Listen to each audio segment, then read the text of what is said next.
వరుస విజయాలతో హ్యాట్రిక్ కొట్టి ముచ్చటగా మూడోసారి దేశ పాలన పగ్గాలు చేపట్టిన ప్రధాని నరేంద్ర మోదీపై ప్రజల్లో గ్రాఫ్ తగ్గిందా?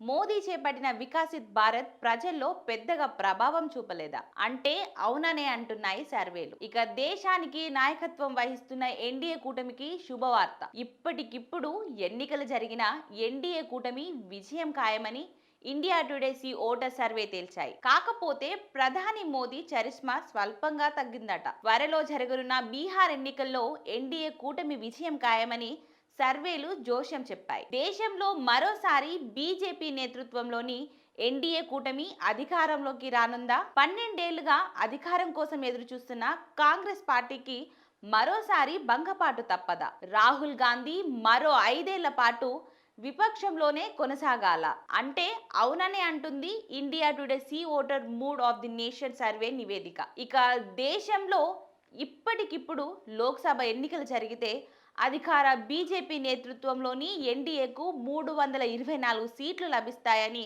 సర్వేలో తేలింది. విపక్ష కాంగ్రెస్ నేతృత్వంలోని ఇండియా కూటమికి 208 స్థానాలు మాత్రమే దక్కే అవకాశం ఉందని స్పష్టమైంది. ఇక ఈ ఏడాది జూలై 1 నుంచి ఆగస్టు 14 దాకా ఈ సర్వేను నిర్వహించారు. ఇందులో భాగంగా దేశవ్యాప్తంగా వివిధ లోక్సభ నియోజకవర్గాలలో 54,788 మందిని ప్రశ్నించారు.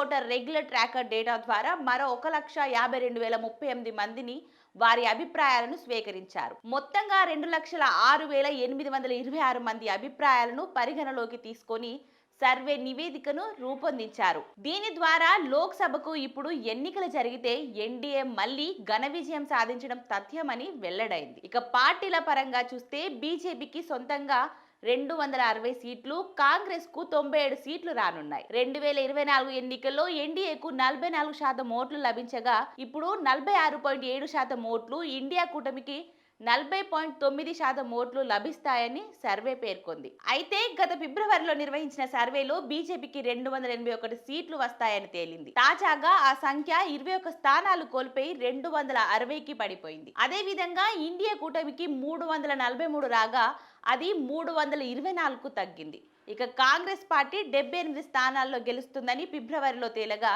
ఇప్పుడు ఆ సంఖ్య 97కు పెరిగింది. ఇది 2024 ఎన్నికల కంటే 2 స్థానాలు తక్కువ కావడం గమనార్హం. 2024లో జరిగిన లోక్సభ ఎన్నికల్లో 543 స్థానాలకు గాను బీజేపీ 240 సీట్లు మాత్రమే వచ్చాయి. దీంతో మెజార్టీ మార్కులు మరో 32 సీట్లు దూరంలో నిలిచిపోయింది. దీంతో మిత్రపక్షాల సహాయంతో కేంద్రంలో వరుసగా మూడోసారి ప్రభుత్వాన్ని ఏర్పాటు చేసింది. మొత్తంగా ఎన్డీఏకు ప్రస్తుతం 293 సీట్లున్నాయి. కాంగ్రెస్ నేతృత్వంలోని విపక్ష ఇండియా కూటమికి 234 సీట్లు సాధించింది. విపక్షాలన్నీ ఒకటై పోటీ చేసినప్పటికీ హర్యానా, మహారాష్ట్ర, ఢిల్లీలో జరిగిన ఎన్నికలలో ఓటమి పాలైంది. పార్టీల వారీగా చూస్తే ఇప్పుడు సార్వత్రిక ఎన్నికలు జరిగితే బీజేపీ 260 సీట్లు గెలుచుకుంటుందని, కానీ సొంతంగా సాధారణ మెజారిటీని పొందే అవకాశం లేదని సర్వే అంచనా వేసింది. అయితే ఫిబ్రవరి అంచనా 78 సీట్లతో పోలిస్తే ఓటు చోరీ వాదనపై బీజేపీకి వ్యతిరేకంగా పోరాడుతున్న పార్టీకి ఇది క్రమంగా మార్పులను సూచిస్తుంది. ఈరోజు ఎన్నికలు జరిగితే దాని ఓట్ల వాటా 46.7% పెరుగుతుంది. 2024లో దానికి 44% ఓట్లు వచ్చాయి. ఇక ఇండియా బ్లాక్ సర్వే 40.9% వాటాను అంచనా వేసింది. ఇక ప్రధానమంత్రి నరేంద్ర మోదీ పనితీరు రేటింగ్ స్వల్పంగా తగ్గింది. ఈ పోల్ ప్రకారం ఎన్డీఏ ప్రభుత్వ పనితీరుపై ప్రజల ఆమోదం గణనీయంగా తగ్గింది. ఫిబ్రవరి 2025లో 621% మంది దాని పనితీరును మంచిది అని రేట్ చేశారు. కానీ తాజా సర్వేలో ఈ సంఖ్య 52.4%కి పడిపోయింది. ఇక ఫిబ్రవరిలో 8.6% నుండి 15.3% మంది ప్రజలు సంతృప్తి చెందలేదు లేదా అసంతృప్తి చెందలేదు. 2.7% మంది ప్రభుత్వ పనితీరుపై అసంతృప్తి వ్యక్తం చేశారని, ఈ సంఖ్య 6 నెలల క్రితం మాదిరిగానే ఉందని డేటా చూపిస్తుంది. సో మోదీ హవా తగ్గినా 4వ సారి ఎన్డీఏ అధికారం చేపట్టడం ఖాయమని సర్వేలు చెబుతున్నాయి.